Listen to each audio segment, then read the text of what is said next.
12화에서는 오덕규가 한민증권의 지분 9%를 전량 홍금보에게 빼앗기는 사건이 발생했는데요. 50억의 수수료를 받을 수 있다는 생각에 비자금에 대한 이자뿐 아니라 한민증권에서 운영 중인 자금에까지 손을 댔죠. 일부 정치권 VIP로부터 이자를 받지 못했다는 얘기를 듣게 된 강필범은 한 번도 돈 사고를 친 적이 없었기에 생각이 많아지는 듯 보이는데요. 관리 체계를 바꿔야겠다고 말하는 그였습니다. 그래서였을까요? 예고편에서 강필범이 송주란을 향해 비자금을 재정비하라는 지시를 하는데요. 그 과정에서 봉달수를 통해 홍장미가 비자금을 찾았다는 얘기를 듣고 충격을 받는 송주란이죠. 오덕규가 지분 전체를 매각하고 홍장미가 비자금 전체를 인출한 이 사건은 결국 우연일 수가 없는데요. 누군가의 큰 그림하에 이루어졌다고 볼 수밖에 없죠. 그리고 그 배후에는 홍금보가 있다고 판단한 것입니다. 13화에서는 누군가 여자 기숙사에 침입했는데요. 홍금보는 놀라서 주저앉고 고복희는 강도라고 소리쳤죠. 기숙사에 잠입한 이의 목적은 단 한 가지일 텐데요. 바로 홍장미의 비자금이 이곳에 있을 거라는 추측 때문이었죠. 그는 이들의 비자금을 발견했을까요? 그런데 여기서 한 가지 의문이 생기기도 하죠. 정말 봉달수가 기숙사에 잠입한 것일까요? 영상에서 보면 모두가 있는 시간에 기숙사에 들어온 것으로 보이는데요. 정말 그가 맞다면 그들이 출근한 시간에 잠입하는 것이 맞지 않나 하는 생각이 듭니다. 어쩌면 이것 또한 홍금보의 계략이 아닐까 하는 생각이 드는데요. 신정우를 통해 송주란이 비자금이 인출된 사실을 알았다는 것을 전달받은 것이죠. 게다가 봉달수가 이미 이전부터 자신을 쫓는다는 사실까지 알고 있었는데요. 비자금을 안전하게 지키고 기숙사의 경계를 강화하고자 하는 마음에서 누군가를 내세워 자작극을 벌인 것이 아닐까 하는 생각이 듭니다. 물론 남자인 것으로 보아 이용기와 알버도 둘 중에 한 명일 수도 있죠. 홍금보를 비롯한 알벗 일행은 한민증권의 비자금을 빼돌리는 작업에 본격적으로 돌입했는데요. 그 첫 번째 타깃은 바로 오덕규 상무였습니다. 그는 정치인들의 비자금에 대한 이자 배달 업무를 매년 해오고 있었는데요. 이 돈을 타깃으로 한 거죠. 홍금보는 과거에 세상을 시끄럽게 했던 국권화폐 사기 사건을 이용하기로 했는데요. 여의도 해적단을 이용하기보다는 남동기를 이용해 국권화폐 세탁에 관한 찌라시를 여의도 전체에 퍼뜨리기로 결정했습니다. 물론 현재 여의도 해적단 홈페이지가 폐쇄되었지만 이곳을 이용하다가는 자칫 자신들이 의심받을 수 있다는 생각 때문에 다른 루트를 이용한 것이죠. 윤재범 국장은 남동기에게 절대로 비밀이라며 화폐 사기 사건에 대해서 말했고 그는 곧장 오덕규에게 달려가 이 사실을 알렸습니다. 이후 익명으로 걸려온 전화로부터 수수료를 이득을 볼 수 있는 현금 세탁 방법이 있다는 전화가 걸려오는데요. 돌다리도 두드려보고 건너라고 했듯이 의심이 많은 오덕규는 신정우와 윤재범과 식사 자리를 마련하죠. 그곳에서 화폐 사기 사건이 실체가 있는 이야기라는 사실을 알게 됩니다. 첫 번째 거래에서 소액으로 무려 50%의 수수료를 받게 되는데요. 돈맛을 보게 된 오덕규는 100억의 제안을 받고 무려 50억을 수수료로 받을 수 있다는 꼬임에 넘어가 한민증권에서 운영 중인 금고에까지 손을 대게 됩니다. 인간의 탐욕이 이성적인 판단을 할 수 없게 마비시켜버린 것이죠. 그런데 이 작전에 알버도가 깊이 연관되어 있다는 건데요.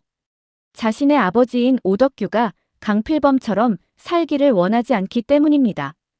그럼에도 100억 사기를 당하고 고통스러워할 아버지를 생각하니 한편으로는 너무나 마음이 아프죠. 오덕규는 벽돌이 잔뜩 담긴 박스를 보며 환호하는데요.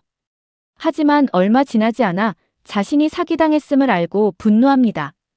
이렇게 홍금보 일행은 100억이라는 거액의 비자금을 또다시 확보하는데 성공했죠.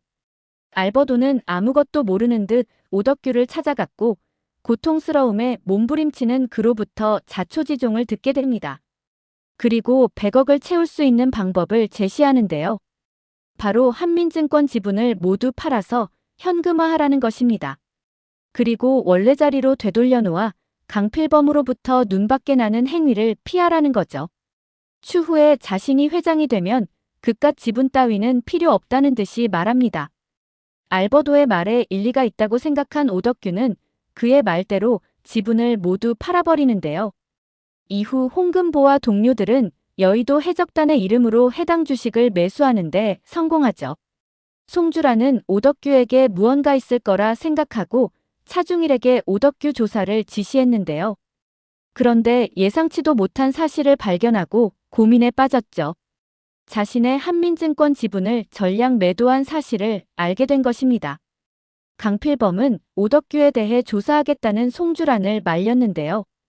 돈이 잘 전달되었으니 더 이상 이를 키우지 말라고 지시했습니다. 송주란은 오덕규가 지분을 한 주만 남기고 모조리 처분했다는 것을 인지한 후 머릿속을 빠르게 굴리기 시작했죠. 강필범에게 보고하는 대신 오덕규를 회사에서 내치는 쪽으로 선택합니다.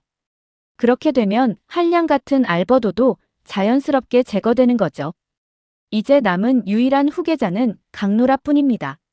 지난 회차에서는 힘든 위기 상황에서도 국민들이 금 모으기에 적극 동참하는 모습을 볼 수 있었는데요. 강필범은 가난은 나라님도 구제할 수 없다며 힘없는 자신들이 뭘 할 수 있냐며 비웃는 모습을 보였죠. 그런데 한민증권으로 인해 궁지에 몰린 홍금보 아버지가 아이들의 돌반지라며 기부를 하기 위해 그곳에 등장한 것입니다. 강노라는 글을 보면서 깊은 생각에 잠기는데요. 어쩌면 홍춘섭으로 인해 마음이 움직인 강노라가 자신 지분을 홍금보에게 양도하지 않을까 싶죠. 사실 홍금보는 처음 한민증권에 취업 당시만 해도 강필범의 비자금을 찾아내 그를 처벌하는 것이 목적이었는데요. 하지만 한민증권이 대대적인 인원 감축에 돌입하자 생각이 바뀌었습니다. 게다가 룸메이트인 김미숙을 비롯해 많은 직원들에게 자신이 피해를 줬다는 생각에 커다란 죄책감을 가지고 있죠.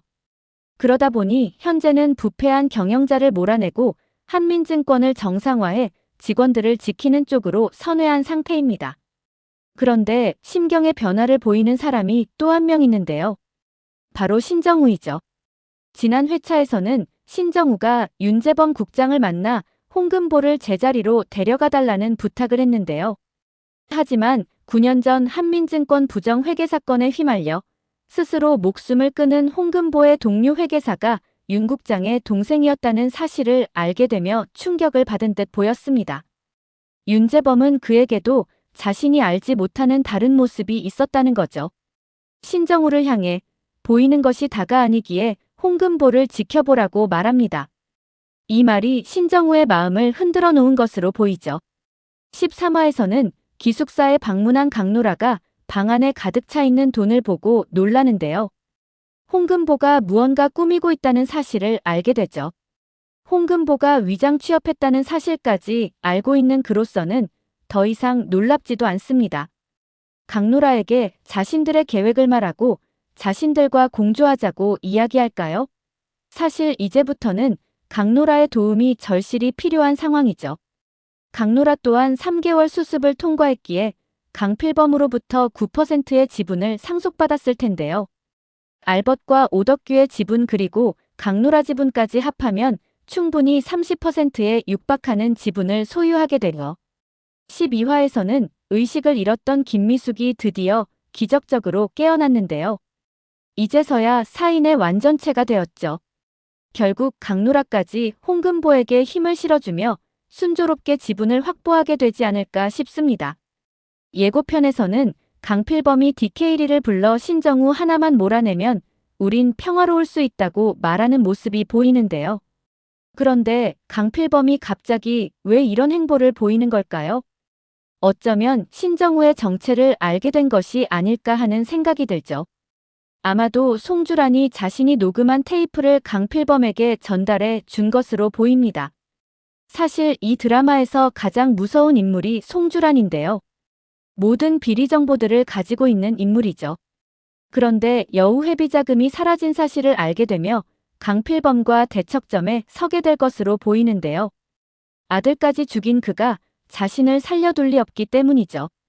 결국 강필범의 손발인 신정우와 오덕규를 제거하고 강필범 자리까지 노리지 않을까 싶습니다.